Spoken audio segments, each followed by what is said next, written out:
Hey all, welcome back to the Fire and Water Cooking Podcast. I'm Darren, I'm your host, and today we have a special guest, Mr. Michael Delaporta from the GrillGrate company.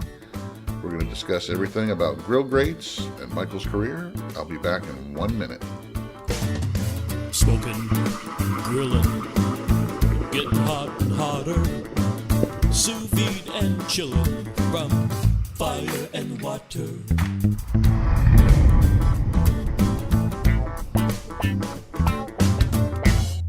Welcome back all to the Fire and Water Cooking Podcast. I'm Darren, I'm your host, and today I've got a special guest, Michael Delaporta from the GrillGrate company. Thanks for joining me, Michael. Go ahead and introduce yourself. Tell us where you are from and what you do. Well, you guys already know my name, Michael from GrillGrate, and I've been with this company for almost 10 years now, and I'm pretty proud to say that's the longest I've had a job, and I'm pretty happy that that's the job that I've had the longest. From New York originally, didn't know a darn thing about barbecue. I mean, grilling was basically burning stuff. Ended up out in Colorado for a while. I'm a professionally trained chef, so I worked in resort towns, and then family brought me to Georgia, where I became completely entrenched in the whole barbecue and grilling world and got myself a job working for a company that sells a grilling accessory. And they kind of like give us all kinds of stuff to play with. And so I get to test stuff out, and I do a lot of stuff, but I'm their webmaster mainly. And I do a lot of customer service, but more of the high level type of stuff. And, basically a lot of IT stuff too, unfortunately, but it's because I can do it. So I wear a lot of hats there. Yeah, that's great. Whereabouts in New York are you from? Because I'm originally from upstate New York, between Rochester and Syracuse. Yeah, you're a little further north. I'm from around the Poughkeepsie area, the Hudson Valley. Gotcha. Yeah. So I always tell people I was a 45-minute train ride to Manhattan. Gotcha. Yeah, upstate New York's about the same. We burned a lot of stuff too. There was a lot of about the only thing we had is it's called Cornell chicken, and the fire departments and stuff around there every summer would have like fundraisers where it's like a marinated chicken. It's similar to an Alabama white sauce marinade. It's got without the horseradish. It's apple cider vinegar and an egg and garlic and some other seasonings, and they marinate it for a while, and then they throw it on a charcoal grill and cook it up. That's about the only thing we had as far as barbecue for me growing up. That almost sounds a little Greek to me, those flavors you were talking about. Do they have any Latin in it maybe? No, and it's got poultry seasoning in it, and it was actually that particular marinade was put together by a professor at Cornell University. That's why it's called Cornell chicken. Mm-hmm. And he did it because he was working with the American Poultry Association to think of ways to cook chicken. This was back, I guess, in the 50s to, instead of what they could do with the chickens that were done laying eggs, they could sell the chickens, and he was in charge of like making different marinades and stuff to so they could cook the chicken up and sell it, I guess, and that's where it came from. If you ever just look up Cornell chicken, I think even Amazing Ribs has a story about it on there, and that's where it came from. I will, absolutely. And that's when I heard of Alabama white barbecue sauce. The first thing that came to my mind is, well, that's just a hybrid of Cornell chicken, because it's got about 3/4 of the ingredients of Cornell chicken. They just added a couple things to it. So. I really thought you were going to say it was some kind of chicken that was cooked in Corningware, because that was right where my mind went. And you were like, that's what they were known for, Corning chicken. They must have had that's Cornell, like Cornell University. But it's the same area of New York. Yeah, Corning is kind of south, but Cornell, it's a different spelling. It's sure. But Corning is down more towards the south part of upstate New York. All right, so let's talk about the GrillGrates company. They've been around a while now, and they offer, I can remember looking at them years ago, and it looks like they've done nothing but expand their product line, who they do business with, and all that. So give me a good rundown of the GrillGrates. Yeah, well, I mean, as far as the product line goes, and the direction we're heading, it's definitely something that it's two-pronged. We've got Brad, the owner, who has got all kinds of crazy, zany ideas. And then you've got me, who has a lot of real world experience as far as, cooking and what's practical and what's going to work. And as soon as I took on this job, I realized that, it was a great product, but there was a lot that needed to be kind of improved upon or figured out. And, one of the first things I realized with, cleaning these things is not easy. And so I was, basically tasked with figure it out, Michael. How do you clean these things? And got in touch with a company up in Plattsburgh, New York. Here we're talking about New York again, and we still buy these brushes from them. But they designed a dual-headed bristle-free brush for us. And after a bunch of prototypes back and forth with me, we came upon it. It's our number one selling item right now. We kill it with that thing. But there's a lot of other things too that, other accessories. We've recently redeveloped, we have a professional end of the business as well. And we recently redeveloped the professional panels. And let me tell you something, these things are beasts. They are like almost twice the mass. There's more holes in them. The rails are tighter together, so you get more of the Maillard reaction and the grill mark. And it's fun to work for a company when you can bring ideas to the table and they're listened to. And then when you see them come into fruition. And so that's been pretty much my experience, like sear stations for pellet grills.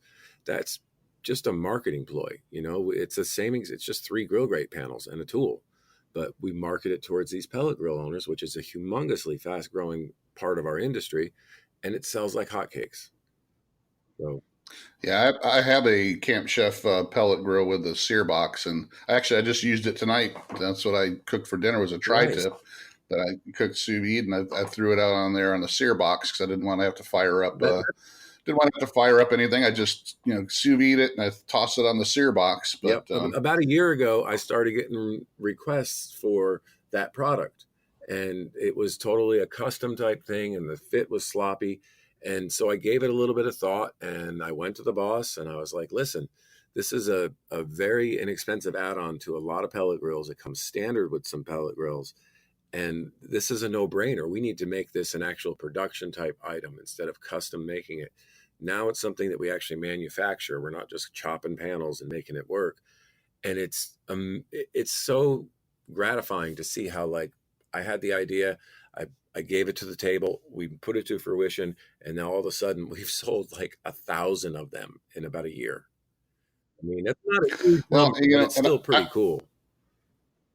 And I don't see them mentioned that much I'm in the Camp Chef Facebook groups, and I don't see them mentioned that much. I'm going to go ahead and mention them in there, at least once a week, because, with those Facebook groups, I run a big one for my brand, the Fire and Water Cooking brand. I have a big, that's almost 7,000 members now. I started it a year ago, but, you got new members coming and going all the time. And, those are always good, sources for people, because they're looking for stuff. They're looking for information and tips and tricks and things that they can use when they're give them a little bit of a recommendation. I mean, it's a done deal. They're going to absolutely go out and buy it.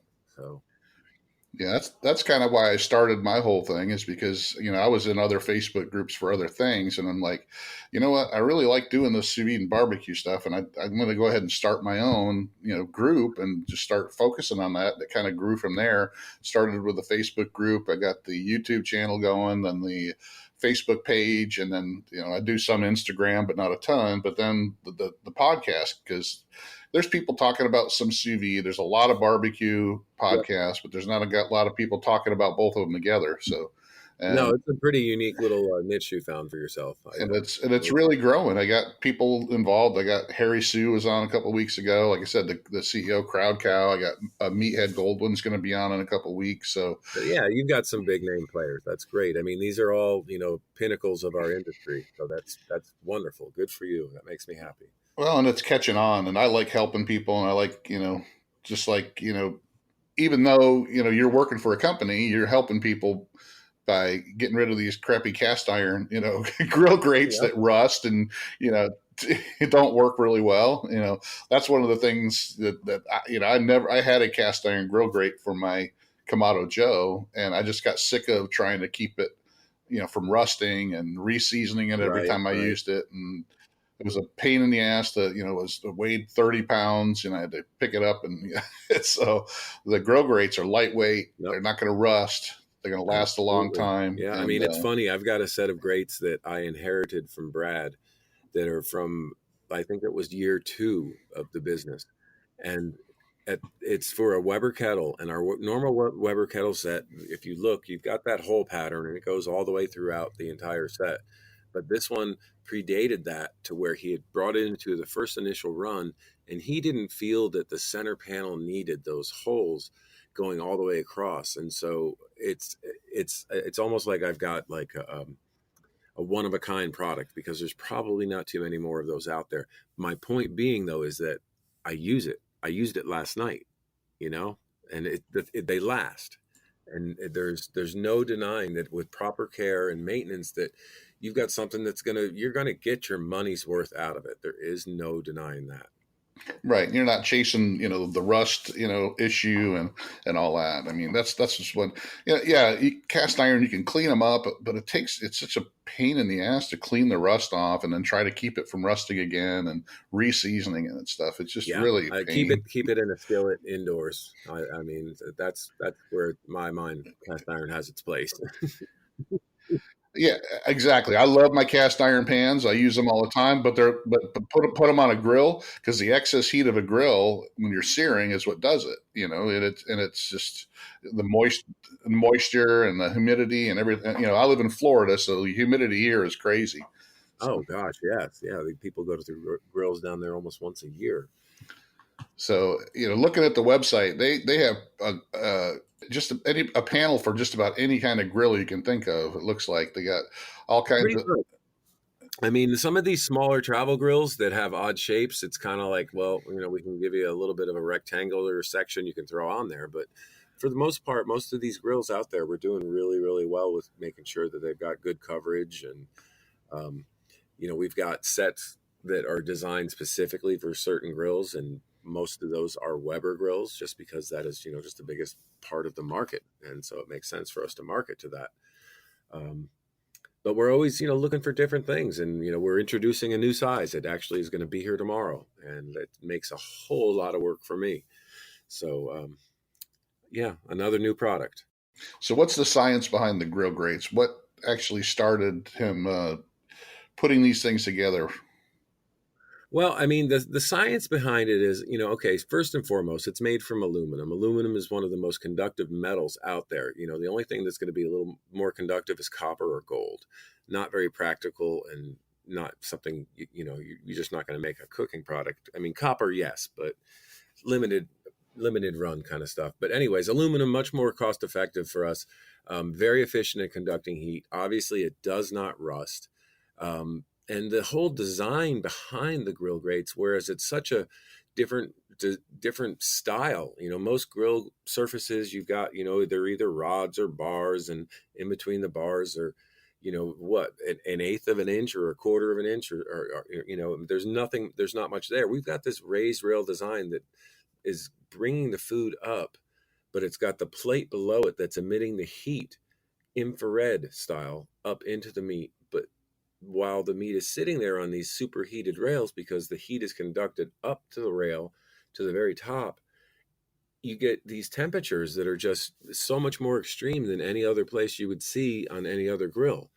One of the things that we've really tried to talk up is the fact that regardless of the heat source with grill grates, I don't care if you're on a stovetop in your house, over a charcoal grill, over a campfire, a gas grill, a pellet grill, does not matter.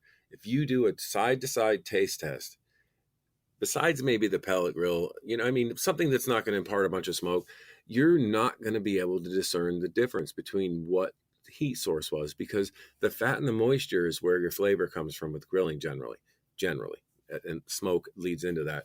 But the fat and the moisture hits these superheated valleys between the rails, and it vaporizes right there below the food and comes right back up into the food, as opposed to going down and becoming, a fire starter, essentially. I mean, some of it vaporizes down there, but it generally is problematic. The other thing that we solve is the fact that we virtually eliminate flare-ups, because if you do get a flare-up from below or even on the top, it's going to kind of dance around and extinguish itself. It's never going to sit there and just sustain and just burn.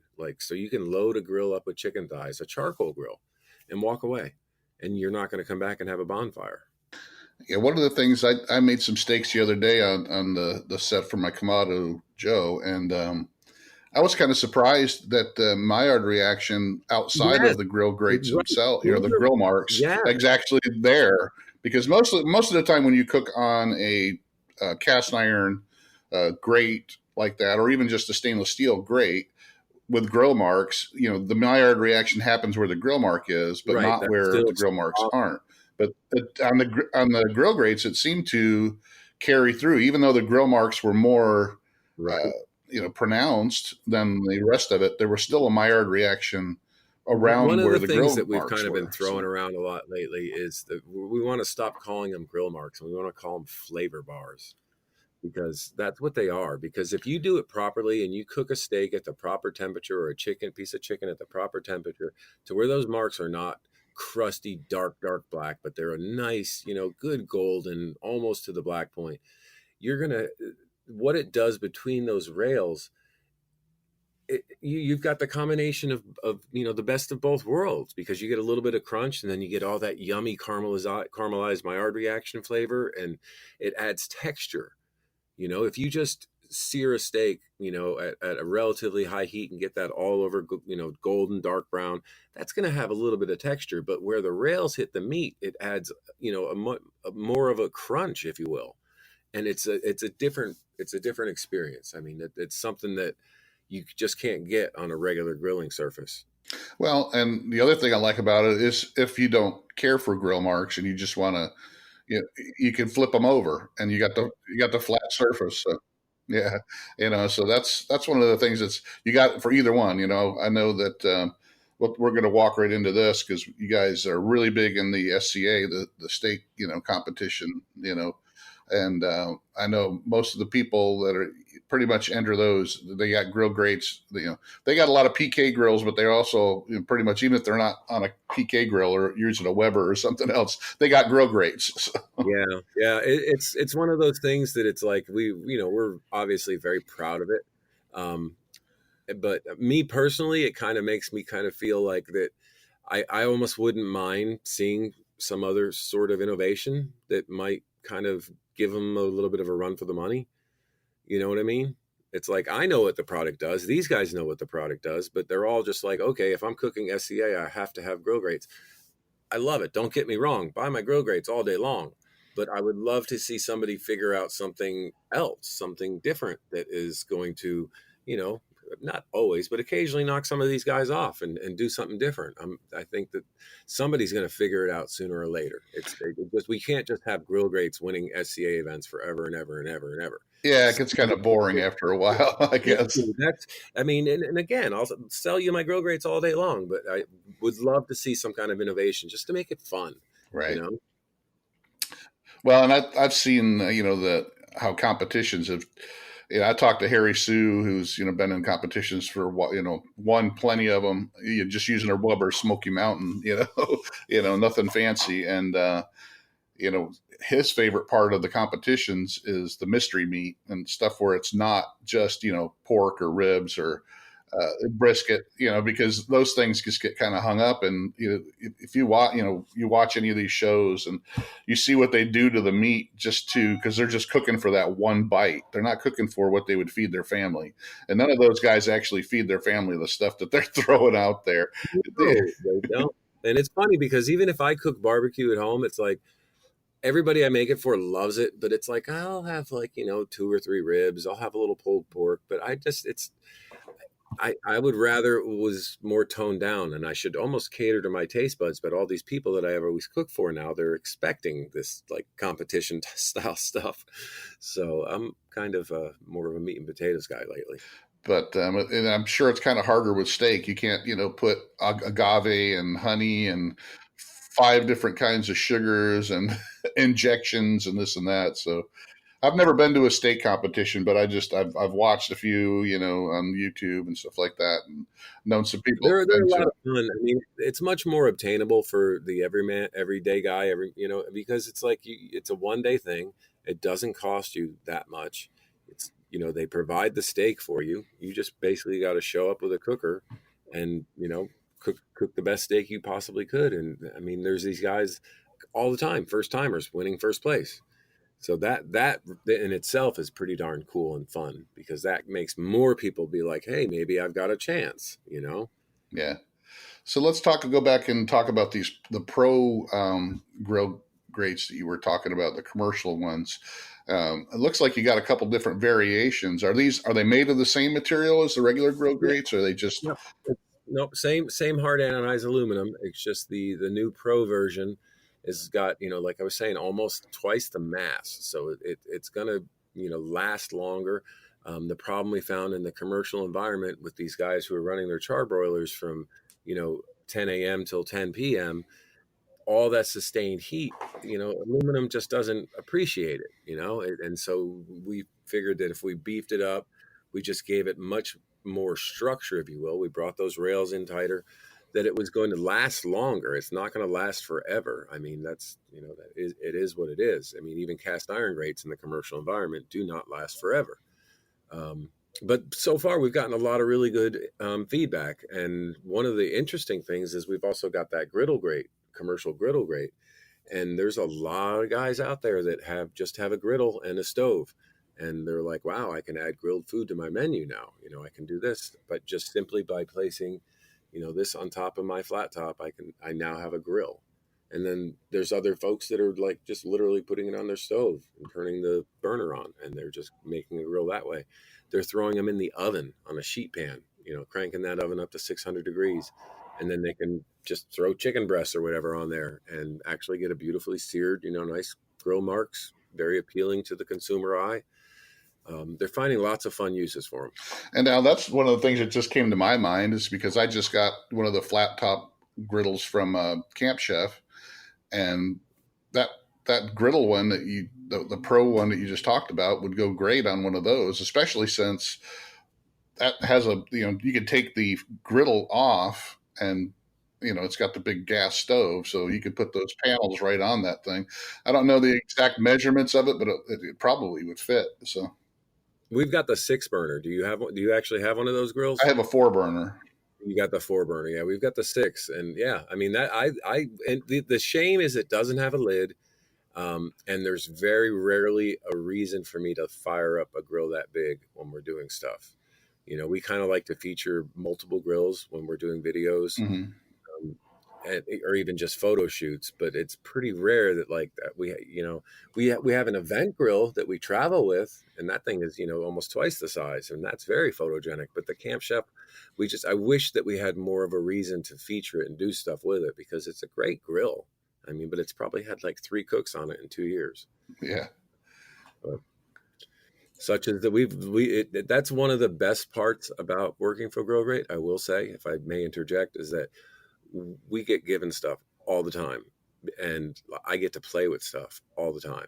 And so I've literally got at my warehouse right now probably 15 different cookers. And then at my house here, I've got 4 or 5. Brad's got, I think, 7.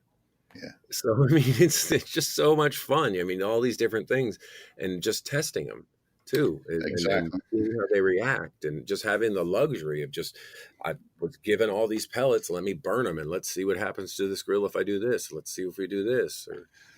Yeah, that's another thing. We were talking about this offline. That Grill Grates, you guys work with a bunch of other companies, like Crowd Cow and the SCA and a few others that you guys kind of work with. You kind of sell each other stuff, and I think that's great. And that's kind of what I've been doing myself. I like to promote products that I love, and that I am excited about, and show people how to use them. I mean, that's why I partnered with Camp Chef. I partnered with Kamado Joe and Vac-Master, because they're awesome products that I have no problem promoting, and they're just great, and showing people how to use it. Yeah, I mean, it's wonderful to spread like the gospel, if you will, of like these certain different things that come down the line. Like duck fat spray. I mean, it's got to be probably almost 3 years ago, and Dennis was just getting started, and there was a Facebook post of his, And I just was like, what is this? I need this in my world. And he sent us a case, and we started doing a couple promotions, and then the SCA found out about it. He's now like in Walmart and Oh yeah. Academy Sports. And I mean, I can't say that he can completely attribute that to us, but I think that we definitely helped kind of push him into the spotlight because he had a product he didn't really know how to market. And then all of a sudden we were like, no, this is your market: grilling, barbecue. These guys like fat, you know? And Yeah, I hooked up with Dennis probably about 2 months after I started this whole project, and he sent me a case, and I helped promote it on my channel. I got some videos using it, and I love the stuff, but I don't use it as much. My wife doesn't really like it. She's not big into that, really unctuous stuff. She's more of her favorite meat is actually top round because she's not big into fat. She just, I don't know. She was brought up without having a palate. So, but I love duck. I love that duck fat spray as well. But yeah, I got hooked up with Dennis. Pretty much when I first started, and he was like, "Yeah, man, promote it. Go ahead." yeah, and it's fun because we'll bring these products into GrillGrate and start selling them. And they come to us from the warehouse, and they're like, we've got to order how did we sell this much already, because people see it, they hear about it, they see it on social media, they stumble upon it. It's duck fat spray, so those are the kind of things that like I enjoy personally, like finding and taking to the masses. There's one of the latest things we did not come out with, but that we are now on board with, is this product for pellet grills called the Heat Wave. And have you heard of Smokin' Brothers pellet grills? No, I have not. They're Missouri, same town that Old Hickory pits are made out of. They've been in business for about 11 years, and it's a very high quality pellet grill, double wall insulated, a very cool controller. It doesn't have the Wi-Fi, but that's not really a deal breaker for me. But their controller is very intelligent and different than any other pellet grill I've messed with. But they came out with a product called the Heat Wave, and basically what it is two pieces of, basically think about like a C but with hard edges, and you put it under the grilling surface in the front, like the grate that came with the grill. You put one of them there, like you lift up the grate and you put it there, and then you lift up the back grate and you put the other one there. And that's where a lot of heat is exhausting in a pellet grill, is from the sides and the end of the drip pan, basically. And generally speaking, going right up out that smokestack. And so by taking this simple little product and putting it on the grill in position to where it's going to be close to the smokestack, these people that own these Traegers that only have like a 450 high end on their controller, they're able to get like 600 degrees, 650 degrees. And so this is, one of our new little things that we've brought in, and we've kind of, we're really trying to, it's helping these guys who already have a pellet grill. They need something else to, sear, so they get GrillGrates. So then you can find something that's going to make your sear even better. And here's that product. And it's just fun to watch these innovative people in this industry do stuff. Yeah, I'm hooked up with Kamado Joe, and they bought a company a couple of years back called Desora, and they're out of Boston, and it's a bunch of kids that were in engineering school at Harvard. Oh yes, their cyclonic cooking system. I know. Yeah, yeah, the slow roller. And they designed that for like their class, and then the professor says, you know what, we could probably sell this to somebody, and they started the company. And since then, they have that now in the Kamado Joe Classic 3 line. They come standard, and then they also they work on the temp controller that Kamado Joe has, the iCommand, but they work on that kind of stuff. So I mean, that sounds similar with the wave thing you're talking about. Is that it redirects the smoke and the heat back down to the food where it needs to be. Because that's another thing with pellet grills. People always say, "Oh, it doesn't get as much smoke as a stick burner or a Kamado," but it's like you said, a lot of it's lost out the stack or out the. And then you've got innovative people who come up with these little products like this amazing tube smoker, where you can have supplemental smoke to whatever. You don't even need a cooker. Put it in a filing cabinet and you can smoke some cheese, you know. That's the thing that's cool. You know, it's innovation, and there's a lot of it going on in this industry right now. And when we go to these trade shows like the Hearth Patio and Backyard, you get to see all these people who are just so green and brand new, and they don't even know how to sell or what to do. But you can walk around, and you can be like, "You've got something, man. That's interesting. That's new. That's innovative." And there's a lot of it going on. All right. Great. All right. Well, we're going to take a little break here so I can have my sponsor, Inkbird, run an ad, and then we'll be right back with Michael from GrillGrate Company. Hey, all. I want to welcome again Inkbird as our sponsor for the Fire and Water Cooking Podcast. Inkbird has more than just barbecue thermometers and instant read thermometers that I've talked about before. Inkbird just came out with a Wi-Fi sous vide circulator that I've been using for a few weeks now that works pretty good.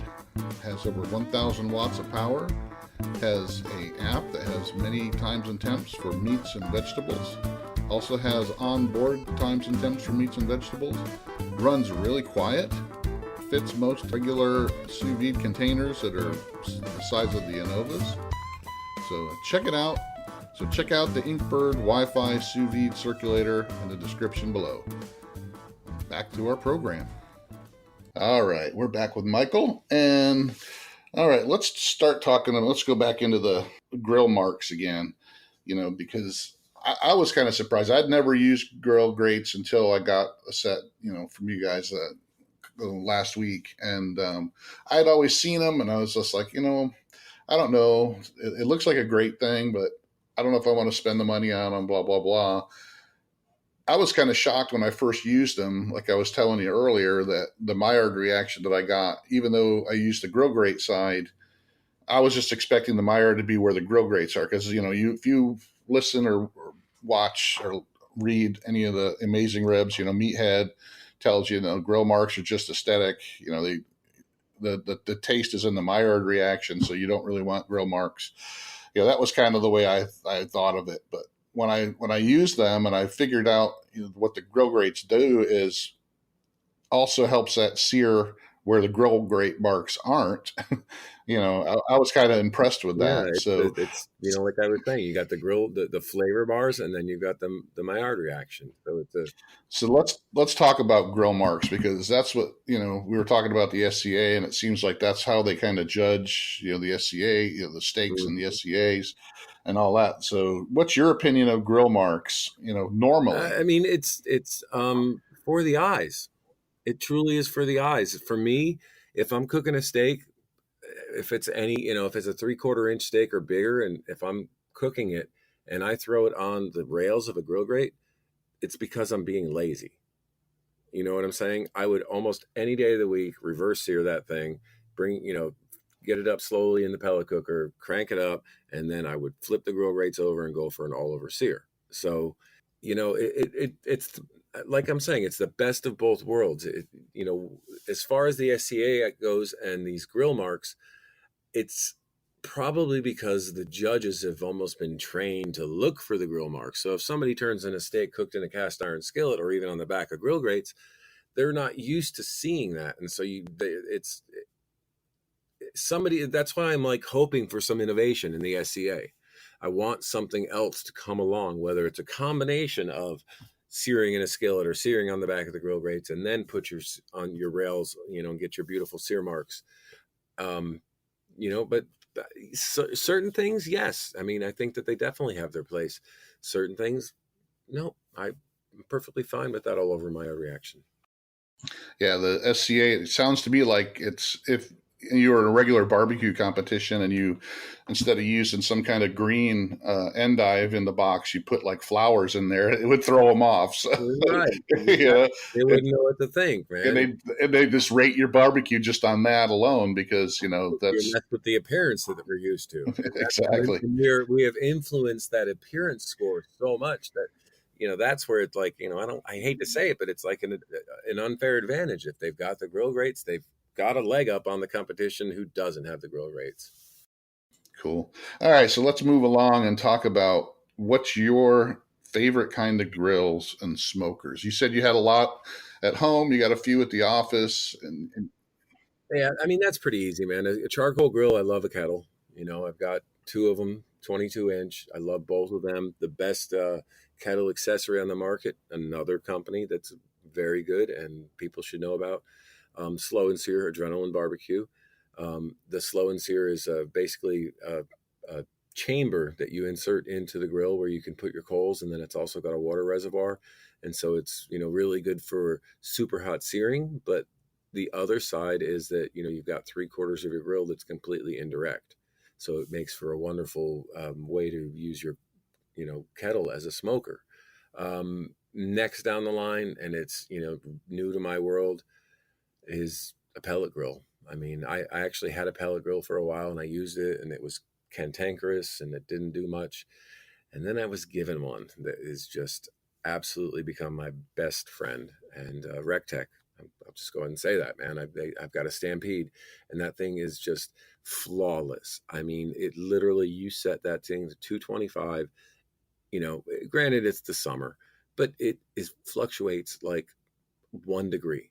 Once it hits temp, it is so spot on and so just precise and just it works. There's not been a hiccup, and it goes up to 600 degrees. And so not many pellet grills get that hot. So 600 degrees with a set of grill grates, that thing is screaming hot.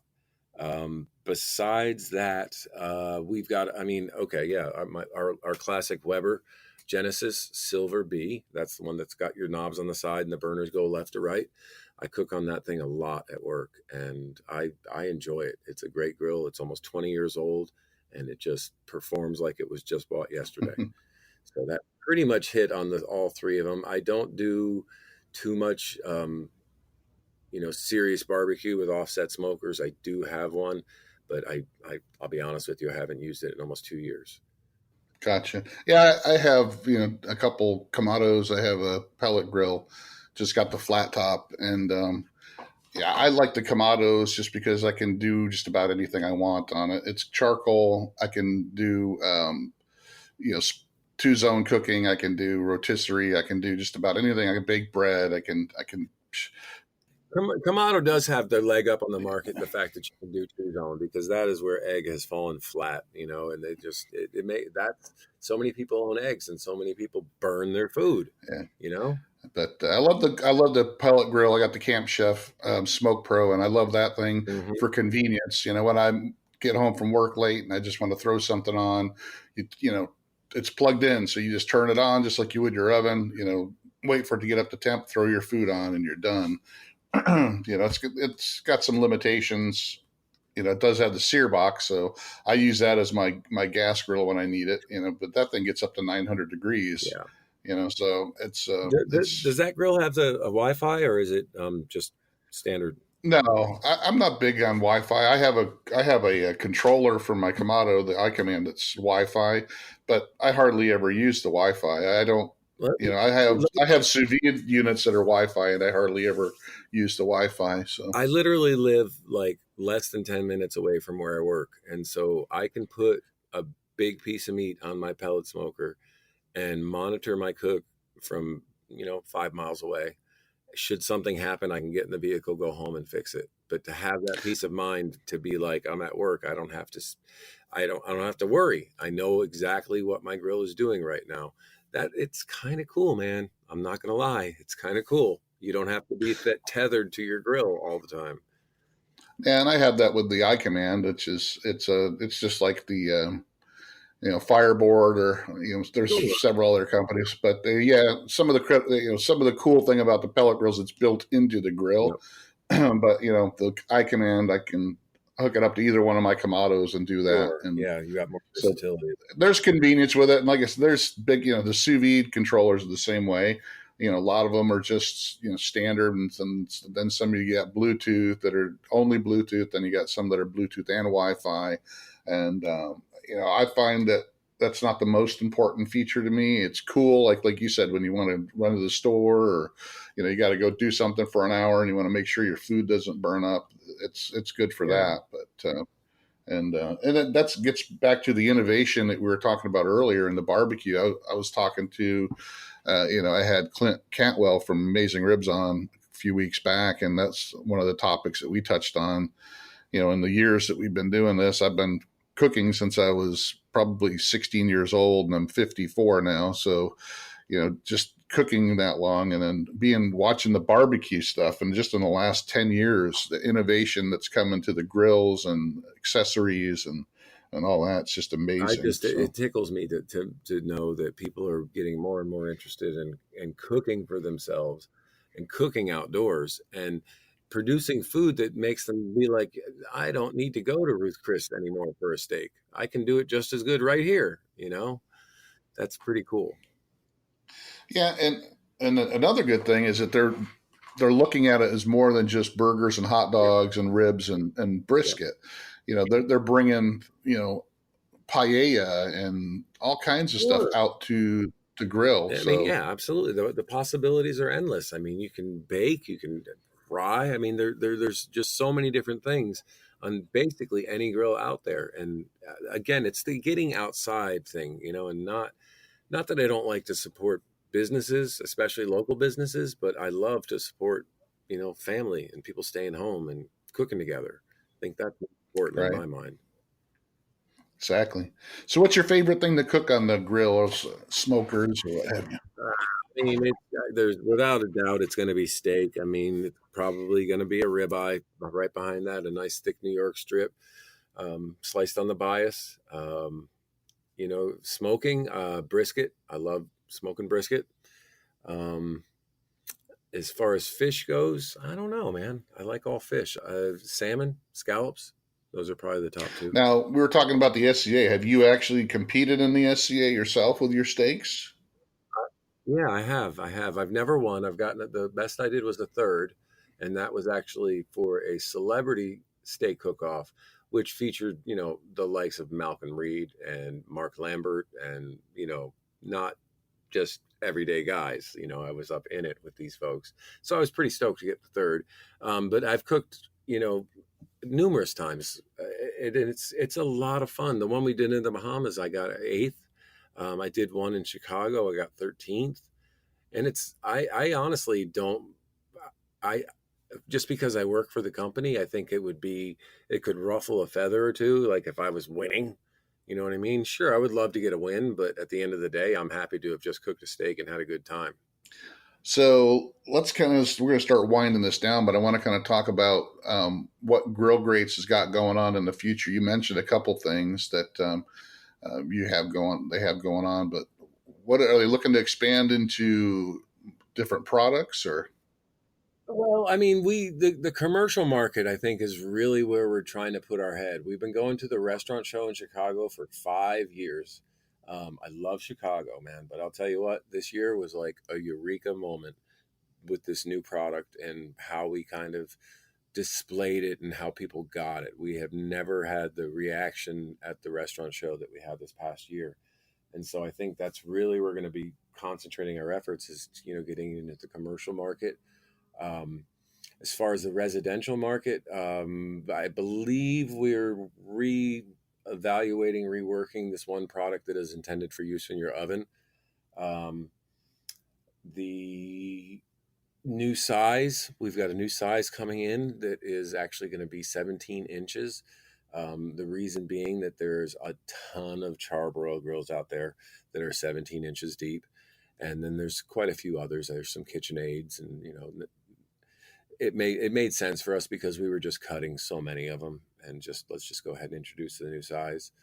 I believe we've got some new tongs in the work. I mean, that takes a little bit of time. Oh, and we're redesigning our Great Valley brush. It's actually right now it's 2 heads that are side by side that go down into the valleys. The new one is going to have a head that is sitting the other direction. I can't find the right word. So you've got 2 going front to back, and then you've got 1 going side to side in the front. And so when you are cleaning the valleys with these 2 heads, the other one is hitting the tops of the rails at the same time. And again, American-made product, American-made innovation. They totally came up with this on their own, and they were like, what do you think of this concept? So that's pretty cool. I don't know. I mean, we're working a lot on content these days at GrillGrate. We're doing a lot of recipes. We've revamped our blog. We're trying to like give people stuff to work with and information, and not just sell, sell, sell, sell, sell. You know, we want to be a company that people can identify with. Exactly. Yeah, sounds great. Yeah, I've watched the YouTube channel. I'm subscribed. I get every time you and what's the owner's name again? Brad, Yeah, yeah, Brad Brad. Bill. That's right. Yep. You guys sit there talking. You had your chicken one that came out today. I mean, that chicken looked awesome. It reminded me of the Cornell chicken because you had it Yeah. marinating. But He's so easy to. I mean, I've been working with him for so long, and it's so easy for him to just he and I to just sit there and banter. And being that we're both from the Northeast, you know, you've got that connection too. So, um, yeah, it's a good gig, man. I'll tell you what, I'm blessed to have had this job this long, and to still look forward to going to work every single day, and to still get to do crazy stuff and try out new products, and people giving me grills, and it's fun. yeah, you guys are in Atlanta, outside of Atlanta, right? We're just north of Atlanta. Yeah, we're between Atlanta and Chattanooga, just far away from Atlanta, to where we're still a small town. So 5 miles to work, literally less than 10 minutes. It's a beautiful For thing. some reason, Atlanta seems to be the mecca or the barbecue capital of the Southeast because you got Big Green Eggs headquartered there, Kamado Joe's headquartered there. You guys are there, Rectex out in uh, Augusta. Yeah, I mean, a lot of grill. Charbroil is in right? Charbroil, no, Charbroil is Augusta. Rectech is what is the other? No, Charbroil is Columbus. Rectech's Augusta. right. But yeah, a lot of grill manufacturers down here, and I mean, it definitely. Um, I don't have the reason why. I mean, maybe because warehouse space is cheap. I'm not sure. Well, one of my favorite grill stores is Atlanta Grill Company. I was up there in December for their grand opening, so Their seasoning selection is just mind-boggling. yeah, I mean, I can drop $300 there so fast just on seasonings. yeah, they're great. The White Gary White, one of the owners, and he's really good. They get involved in the Kamado Joe forums and stuff a lot. And I was up there. I got to meet him. I got to meet Bobby Brennan, the CEO of Kamado Joe, and all that. So, Yeah, bunch of good Bobby's a guys. good guy. Yeah. Have you met Meathead yet? I have not met Meathead in person. I've talked to Meathead a few times. I've went back and forth in emails. We're both in the International Sous Vide Association, and they just had the summit You need to a couple of look weeks up ago. Paul Sidoriak. He works for Meathead, and he's into sous vide. He would be a great guest. Well, I had to bring him. Clint Cantwell on Okay. last month, Yeah. and he does all the sous vide recipes for Meathead. So he was Mm. so yeah, he works for Meathead too, and we had a good podcast. You might want to go back and listen to that one, but that was Yeah. we had a good conversation about a lot of stuff and barbecue competitions and all kinds of stuff. But he wrote most of the sous vide barbecue recipes on Amazing Ribs for Meathead. But yeah, Meathead's putting together this big 40-page PDF about sous vide barbecue, and he's going to release it on our podcast here. So when he comes on. Cool. But yeah, he's a great guy. I get involved in his. He does his Facebook lives on the last Thursday of the month, and I get in there with him a lot. So Hey, let me ask you only one question. that's fine. I have 2 sous vide cookers. Which one do you have, and what's your favorite? And then I'll tell you mine. I have several. I figured you do. And you, if this is not a comfortable question to answer, we can answer this in private. I've had several, and the one thing I got to say, I've had a Gourmet I started with that worked really good. It's 1,200 watts, which is plenty when you're doing big barbecue meats like I do, and it worked. It wasn't fancy, didn't have Wi-Fi or anything, but I turned the thing on. It would run for however long I had it running, and never had a problem with it. Right now I have an Innova Pro, which I was given from Innova, and that thing works great. It doesn't have the app function yet. They're supposed to be releasing a new app in this month, and it's going to have the app function. But I've had a couple other different units. I just got a Inkbird, came out with one about 5 or 6 months ago that works really well. I've been putting that through its paces, and that does have Wi-Fi, and it's 1,000 watt. So I try to stay away from the really cheap ones because they're normally they're just knockoffs and they're not made really well. And Right. they usually don't hold the right temp. They're usually like within off by more than 1 or 2 degrees. They don't circulate right. So they got to have a good circulator, and they got to have keep the temperature within at least a half a degree for me to keep it. So what do you got? We've got the Innova and we've got Jewel. And yeah, both of those are great. The Jewel, I just never had one, and the only reason I never had one is because you can only use it with your app. Your phone. Yeah. We thought that was a little silly too. But I've heard nothing but good things about it, and it's one of the better ones. It is one of the most expensive ones, but as far as there's a lot of good ones out there, but there's also a lot of bad ones. Amazon is flooded with cheap Chinese junk, and I'd get companies that send them to me all the time to test them out, and I throw them in the garbage because they're just not good. But there's a couple good ones. Yeah, it's funny. Years and years and years ago, when I first was still in culinary school, that was when sous vide came on my radar, and they had these industrial machines. And I've been thinking about I really wonder what those ones were. We had a huge vacuum sealer. It was the size of your dinner table, and you could partition it off. Right. And then they had a commercial stainless steel sous vide machine. I don't know how else to explain it, and it had a dial on it. I recall that, but it was so far off the radar back then. That was what French people did. It was not really an American thing back in '92. Yeah, you still have those. Polyscience makes those, and so does VacMaster has a couple. I actually just got one from VacMaster. VacMaster rings a bell. That may have been the vacuum sealer. Yeah. I mean, it was enormous, and it was so versatile. Yeah, they make so many different sizes of stuff now. I mean, that's VacMaster has the smaller channel vacuums, and then they got the big chamber ones, and the sous vide is the same. I just they make a sous vide that's $500, but it's a professional one that you can sit there and let it. That's what the Innova Pro is. It's aimed at the commercial space where restaurants where you can sit there, and they say you can actually let their Innova Pro run for a year straight without shutting it off, and it'll run. So I mean, that's the kind of stuff.